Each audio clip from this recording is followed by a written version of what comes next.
My sons, I need you to lean in and hear me because this world you're walking into is loud, confusing, and full of distractions.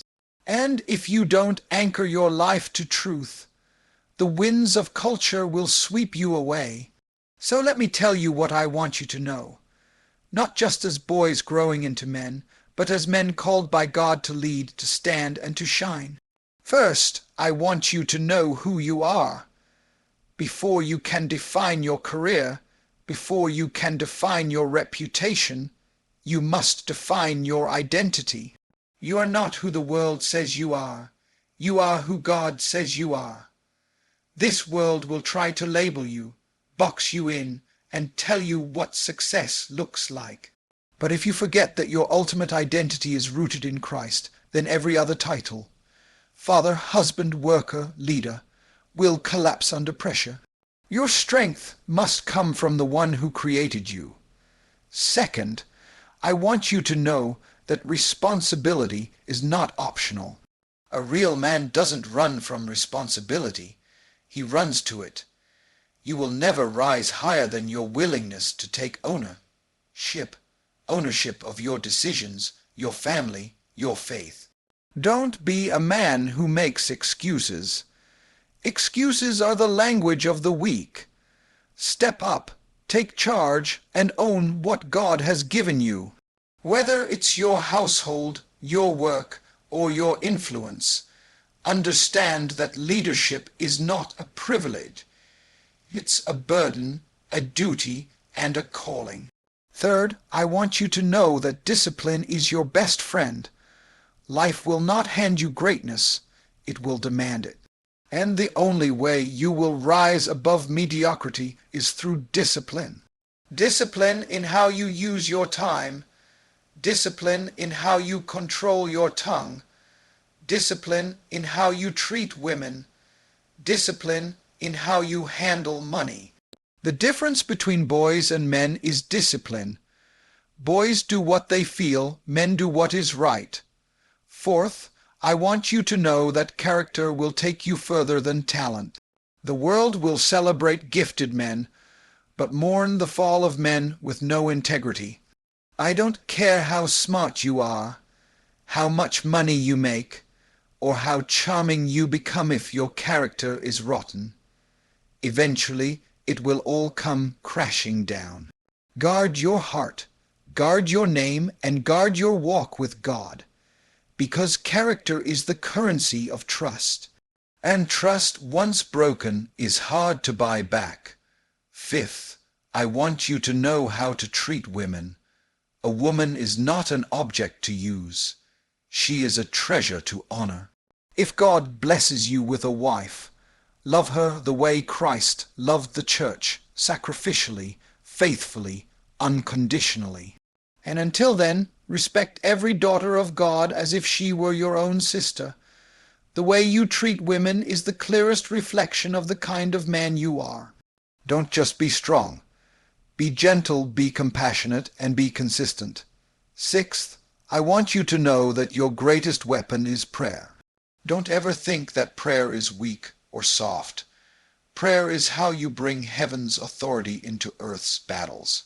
When life knocks you down, and it will, don't just complain, don't just call your friends, don't just post online.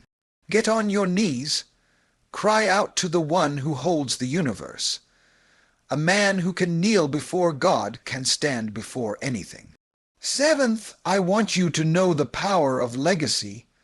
You're not just living for today. You're living for generations yet to come. Every choice you make is planting seeds. Seeds your children and their children will harvest. Leave behind more than money. Leave behind faith. Leave behind integrity. Leave behind a name that brings honor when it's spoken. Understand this. Your life is not just about you. It's about everyone connected to you. Finally, I want you to know that greatness is measured by service. Don't buy into the lie that being a man is about how many people serve you. No. The strongest men are the ones who serve others. Humble yourself, lift others up, give more than you take. Because the greatest model of manhood, the one we are called to imitate, did not come to be served, but to serve, and to give his life as a ransom for many. So, my sons, if you remember nothing else, remember this: your life is not your own.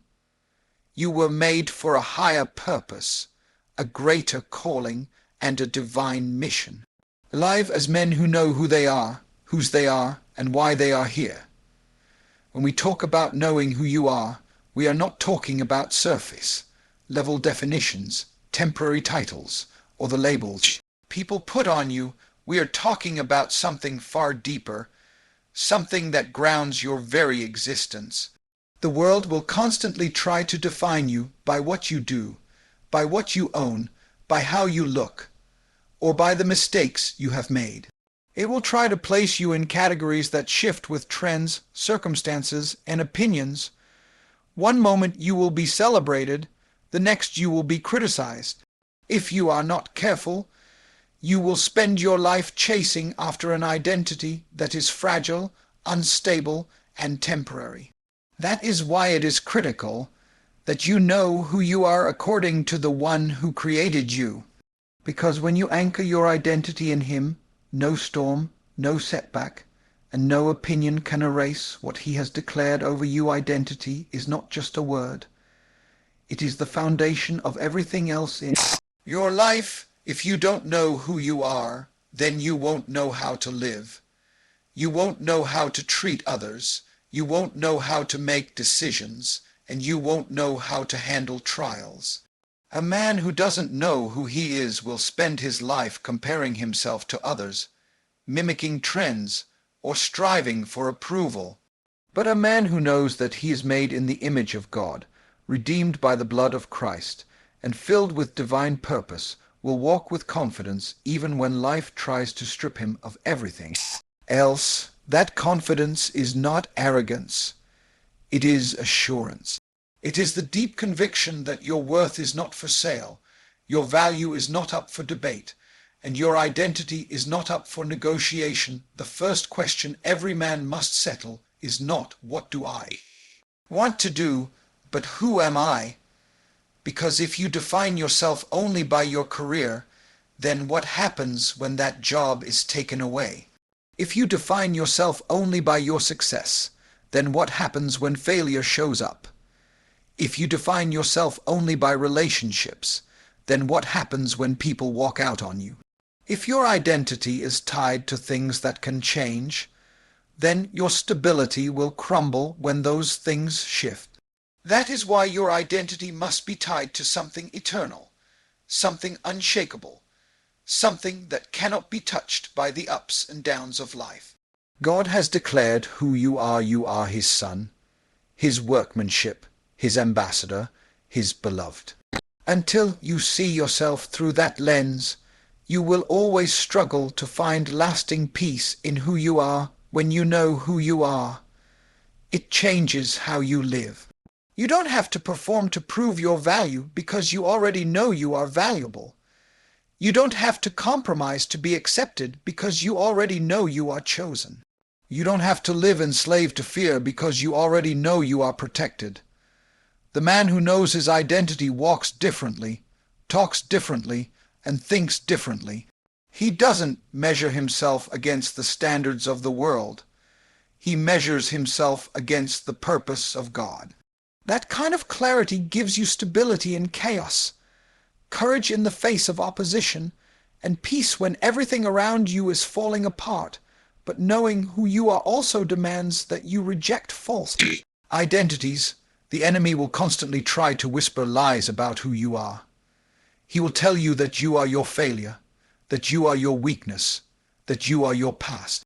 He will tell you that you are not good enough, not strong enough, not smart enough.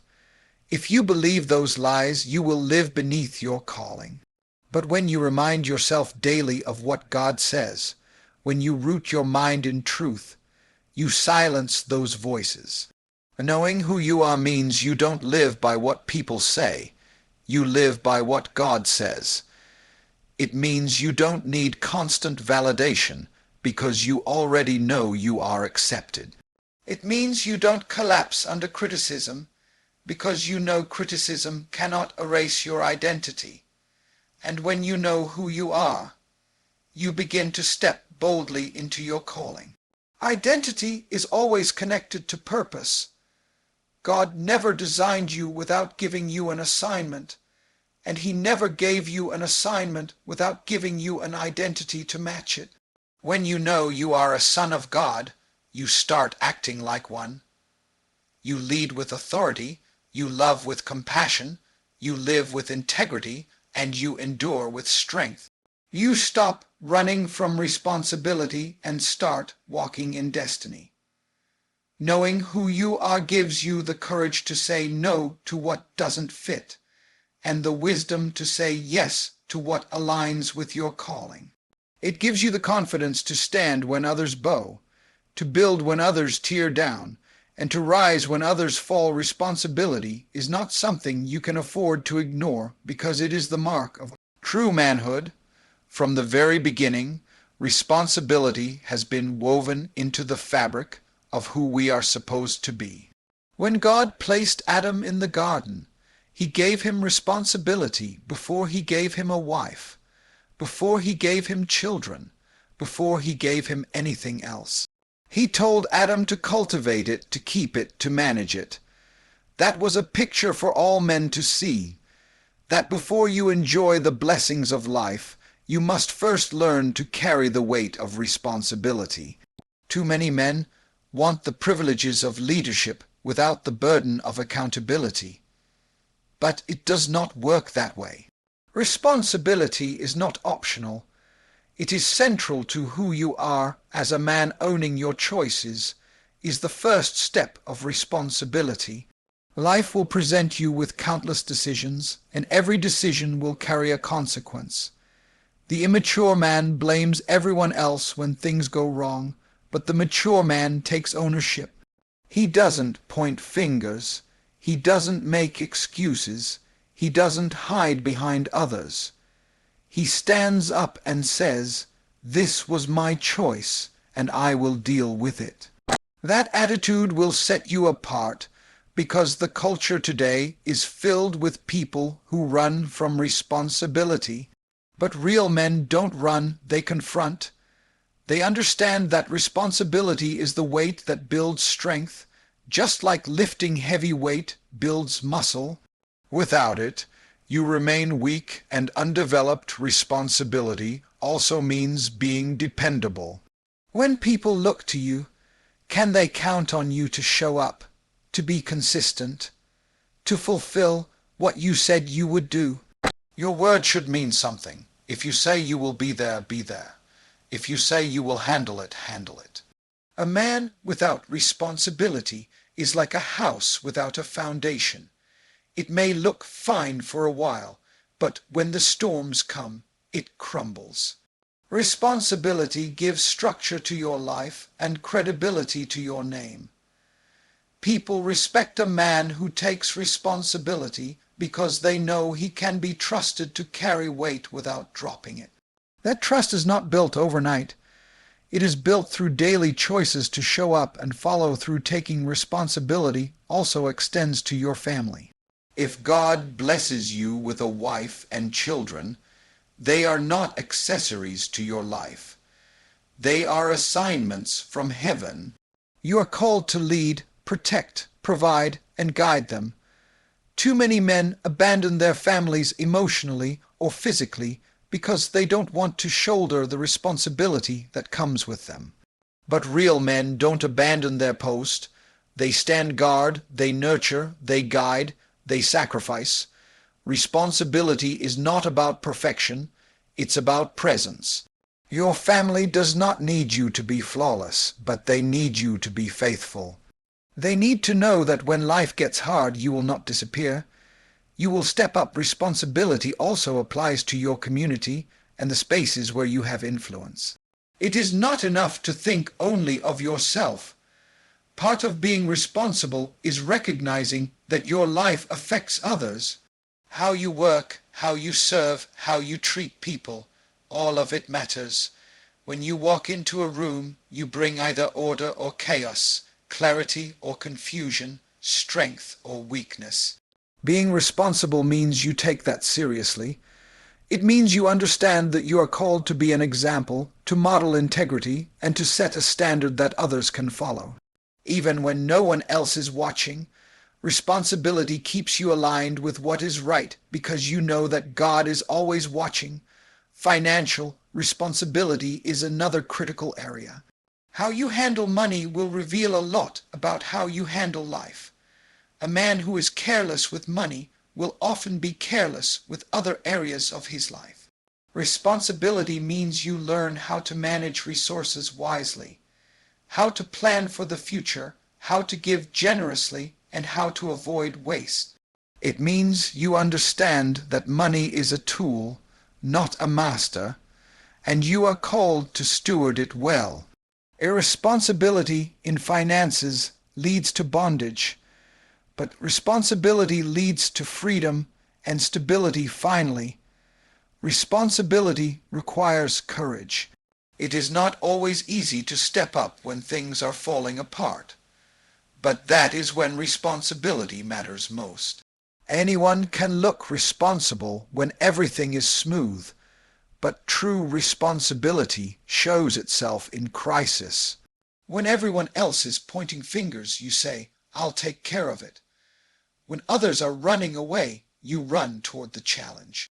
Responsibility is not glamorous, and it often means carrying weight that no one else sees or applauds.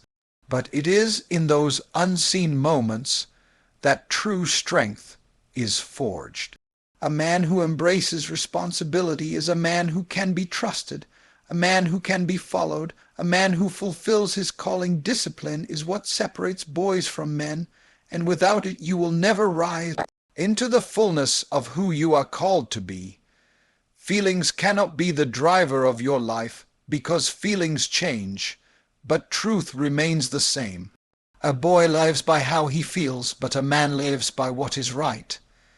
Discipline is the ability to align your actions with your values, even when your emotions pull you in the opposite direction. It is the daily practice of saying no to what will harm you and yes to what will grow you. Every man who has ever accomplished anything worthwhile did it through discipline. Talent may open a door, but only discipline will keep you inside that door. Strength may give you a moment of victory, but only discipline will sustain that victory over time. Discipline begins with your mind. If your thoughts are undisciplined, your life will be undisciplined. The battle always starts internally before it shows up externally. What you feed your mind determines what you believe, and what you believe determines how you act. A disciplined man guards what he allows into his mind because he knows that every thought is a seed. He doesn't consume everything culture feeds him because he understands that ideas shape identity. He practices self-control over his thoughts, training his mind to align with truth instead of lies. This inner discipline produces clarity, focus, and resilience when life tries to pull him in different directions. Discipline also shows up in how you manage your time. Time is the one resource you can never get back, and wasting it is one of the quickest ways to waste your life. A disciplined man understands the value of every moment. He sets priorities, he keeps commitments, and he refuses to let laziness dictate his schedule. Boys waste time chasing distractions, but men use time to build futures. Discipline in time means saying no to what does not serve your purpose, and yes to what moves you closer to your calling. It means putting first things first, even when lesser things seem more attractive. It is not about busyness, it is about intentionality, and a disciplined man lives with that focus. Your body is also a reflection of discipline. The way you treat your health speaks volumes about how seriously you take the responsibility of stewardship. Discipline in how you eat, how you rest, and how you care for yourself is not about vanity. It is about preparation. A man who neglects his body is limiting his ability to serve, to work, and to lead. Discipline trains you to resist indulgence and embrace what strengthens you. It teaches you that short-term discomfort leads to long-term reward, just as an athlete disciplines his body for competition. A man disciplines his body for life so that he can fulfill his assignments with strength and endurance. Discipline must also govern your words. The tongue is powerful, and without discipline, it can destroy relationships, reputations, and opportunities. A disciplined man knows when to speak and when to stay silent. He does not let anger, pride, or impulse control his speech. Instead, he chooses words that build, words that heal, words that guide. Boys talk without thinking, but men measure their words because they know that once spoken, words cannot be taken back. Discipline in speech protects your integrity and preserves your influence. Financial discipline is another critical dimension. Money in the hands of an undisciplined man disappears quickly, but in the hands of a disciplined man, it multiplies and creates stability.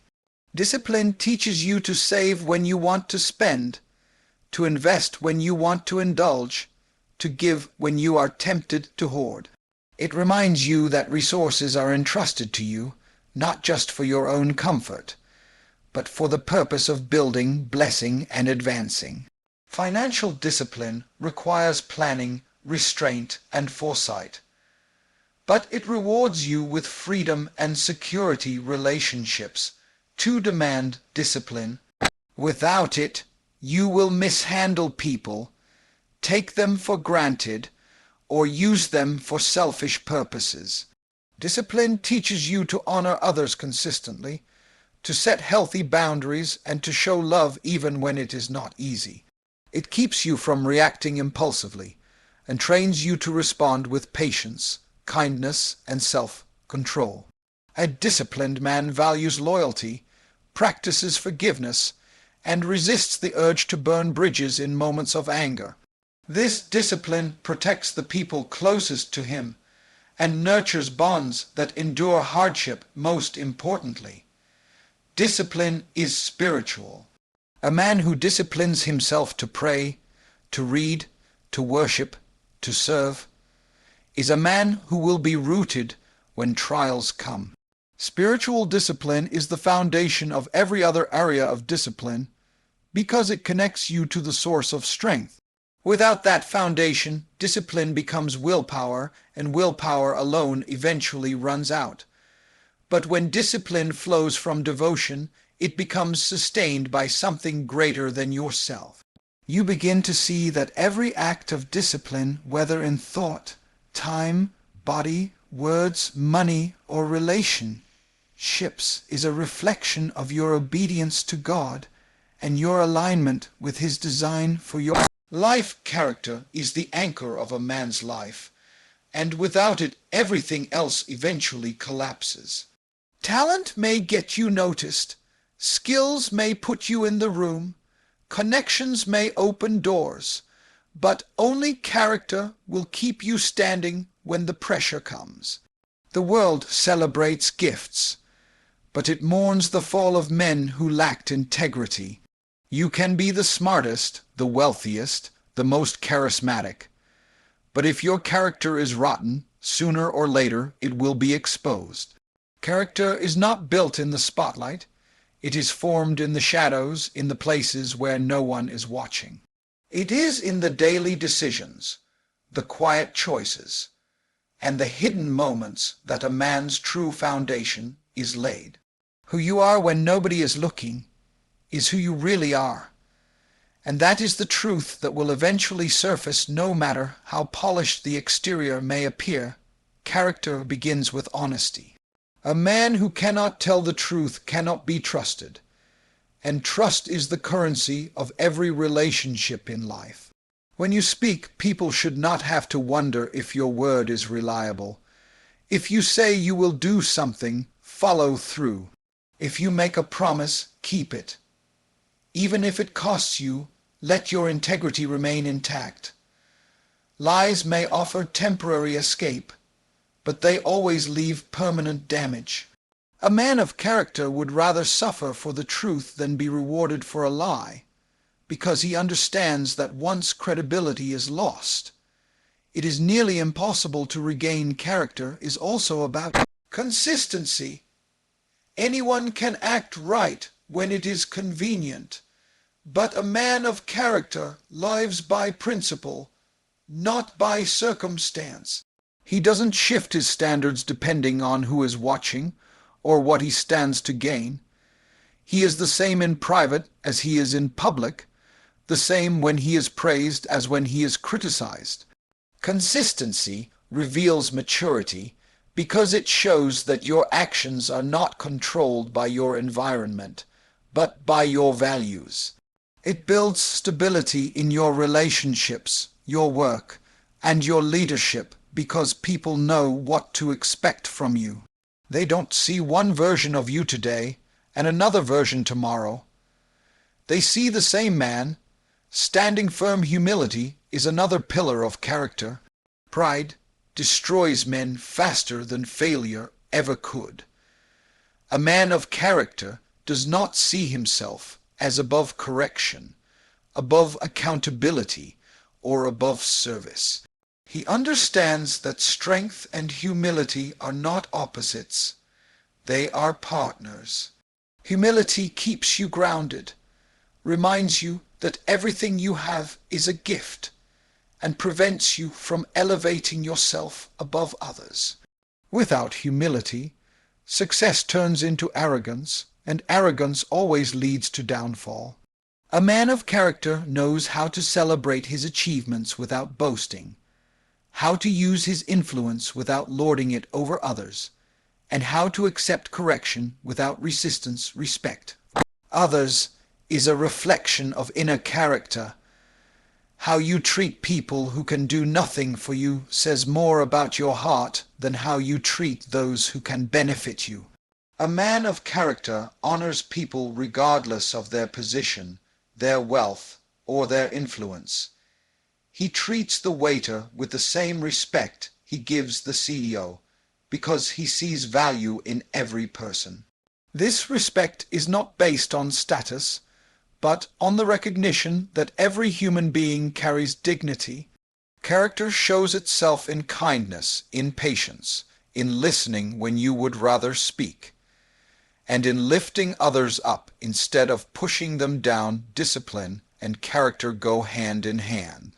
Character is not just about big moments of moral courage. It is about the everyday practice of aligning your life with what is right. It is choosing honesty over convenience, faithfulness over temptation, integrity over shortcuts. It is refusing to compromise your values for temporary gain. A man of character is not perfect, but he is repentant when he fails and consistent in striving to do better. He does not hide his weaknesses, but he does not excuse them either. He acknowledges them, learns from them, and grows stronger through them. Character also requires courage. Doing what is right is not always popular, and sometimes it will cost you friendships, opportunities, or recognition. But a man of character would rather stand alone with integrity than stand with the crowd in compromise. Courageous character refuses to bow to pressure, refuses to silence truth, and refuses to sell out for comfort. It may look like loss in the moment, but in reality, it is the path to lasting respect and true honor ultimately. Character is your legacy. People may forget your accomplishments. They may forget your titles. They may even forget your wealth, but they will remember how you lived, how you treated them, and the kind of person you were. A man's character outlives him, shaping the memories and the impact he leaves behind.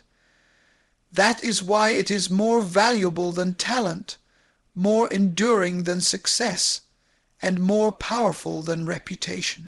Reputation is what people think of you, but character is who you really are, and sooner or later your character will define the way you treat women is one of the clearest reflections of the kind of man you are, because it reveals not just your manners but your heart. A woman is never meant to be used, abused, or discarded. She is meant to be valued, honored, and protected. When you look at a woman, you are looking at someone made in the image of God, someone's daughter, someone's sister, someone's mother. If God blesses you with a wife, she is not simply a partner for convenience, but a covenant companion, entrusted to you as a sacred responsibility. The standard for how you treat her is not culture's opinion or your personal preference. The standard is the way Christ loved the church. That love was not self-centered, it was sacrificial. It was not based on convenience, it was rooted in commitment. It was not conditional, it was steadfast through hardship, betrayal, and pain. To honor a woman means to see her worth and treat her accordingly. Honor is not just about words, it is about action. You honor her when you listen to her, when you respect her voice, when you protect her dignity, when you refuse to demean her. Honor means you don't manipulate her for what you want, but elevate her so that she flourishes into all that God created her to be. A man who honors women understands that strength is not proven by domination, but by compassion. He knows that being a leader does not mean being a tyrant. It means serving with humility, providing with faithfulness, and protecting with courage. The way you treat women also speaks to your discipline and self-control. The world around you will tempt you to objectify, to pursue pleasure without commitment, to take without giving. But a real man rejects that counterfeit version of masculinity. He does not confuse lust for love, and he does not mistake control for care. Treating women rightly means setting boundaries with yourself, guarding your eyes, your thoughts, and your actions. It means refusing to exploit or demean, even in small ways, because every act of dishonor plants seeds of destruction. A man of integrity trains himself to resist those impulses, choosing instead to protect the purity of his relationships and the dignity of the women around him. If you are given the blessing of marriage, your role as a husband is a sacred calling. Your wife is not an accessory to your life. She is a partner in your mission. She is not beneath you or behind you. She walks beside you. To treat her well means to love her sacrificially, to cherish her openly, to support her dreams, and to guard her heart. It means you bear the weight of responsibility for the spiritual climate of your home, not by controlling her, but by covering her in prayer, leading by example, and creating an environment where she feels secure and valued. A man who mistreats his wife is not just failing her. He is failing himself, because in demeaning her, he diminishes his own calling for those who are not married. The principle remains the same. Every woman you encounter should be treated as if she were your own sister. That means respect, dignity, and protection. You do not flirt carelessly. You do not take advantage, and you do not play games with someone else's heart. You do not need to cross boundaries to prove your manhood. You prove it by honoring boundaries and demonstrating restraint. How you treat women before marriage will set the tone for how you treat your wife after marriage, because habits formed in one season carry into the next. If you dishonor women when you are single, you will struggle to suddenly honor one when you are married. The way you treat women also impacts the generations that come after you. If you have daughters, they will learn how a man should treat them by watching you. If you have sons, they will learn how to treat women by following your example. The way you love, respect, and honor women becomes a model that shapes the culture of your family and even your community. That is why it is not just about personal conduct, but about legacy. Every interaction with a woman is an opportunity to set a standard that others will remember and emulate. Respecting women also means protecting them, not just physically but emotionally, spiritually, and socially. It means creating an environment where they feel safe to be themselves, safe to speak, safe to grow. Protection is not about control. It is about covering. It is about ensuring that those entrusted to you do not suffer harm because you failed to stand in the gap. A man who refuses to protect women is a man who has misunderstood his calling. True masculinity does not exploit vulnerability. It safeguards it ultimately. The way you treat women reveals the depth of your character, the strength of your discipline, and the truth of your faith. A man who honors women honors God, because he recognizes that how he treats his daughters is a reflection of how seriously he takes his own calling. Prayer is not weakness. It is power. It is the lifeline of a man who knows he cannot face life's battles in his own strength. A man who kneels before God can stand before anything.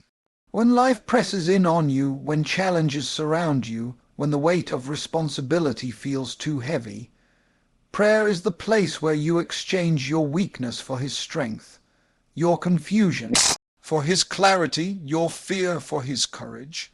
Too many men try to fight life's battles with their own fists, their own intellect, or their own resources, and they wonder why they end up drained and defeated. Prayer is not a last resort. It is the first line of defense. It is how you invite heaven's authority into earth's struggles. Without it, you are fighting blind, but with it, you are standing under divine covering. Prayer also shapes your heart. It is not just about asking for things. It is about aligning yourself with God's will. The more you pray, the more your desires shift, the more your thoughts are purified, the more your character is molded. A prayerless man may have strength on the outside, but he is empty on the inside. A praying man, even if he looks weak to the world, carries a strength that cannot be explained. Prayer transforms you from the inside out, shaping your patience, deepening your humility, and sharpening your discernment.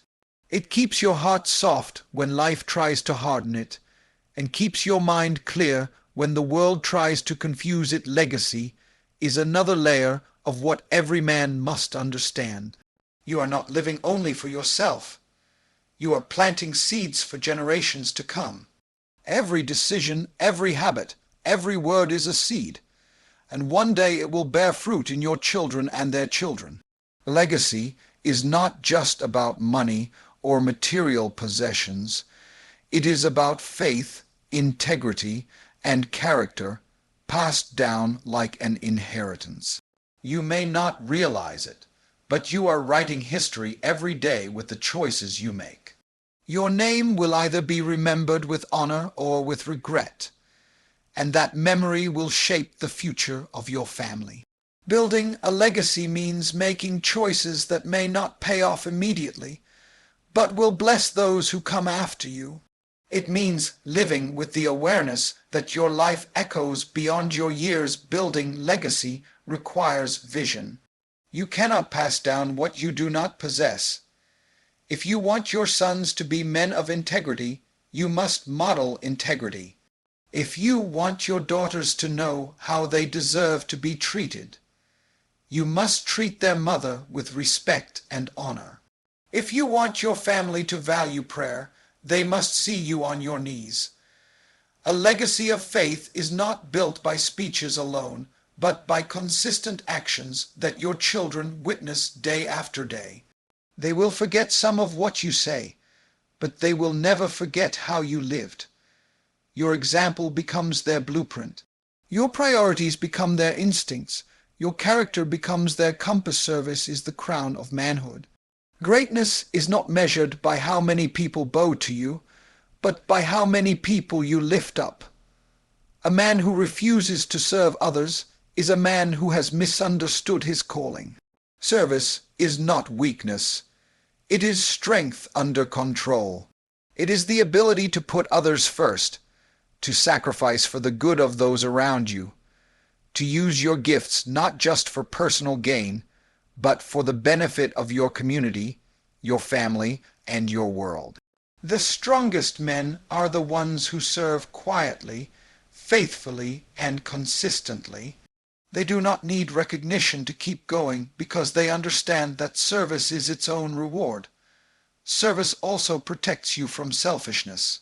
The natural pull of the human heart is towards self-centeredness, but service redirects that energy outward. When you choose to serve, you break the grip of pride, greed, and arrogance. You begin to see life not as a stage for your performance, but as an opportunity to impact others. Service reminds you that leadership is not about privilege, but about sacrifice. It reminds you that the authority God gives you is not for self-exaltation, but for the good of others. The greatest model of manhood the world has ever seen did not come to be served, but to serve. And that is the standard every man is called to embrace. Prayer, legacy, and service are not separate parts of life. They are interconnected. A man who prays will receive vision for his legacy, and a man with a vision for legacy will serve others with purpose. A man who serves with humility will leave behind a legacy that honors God, and his children will inherit more than wealth. They will inherit faith, integrity, and strength. Prayer fuels your spirit, legacy directs your mission, and service demonstrates your strength. Together they form the crown of true manhood, the evidence that you lived not just for yourself, but for something greater, something eternal, something that continues long after you are gone.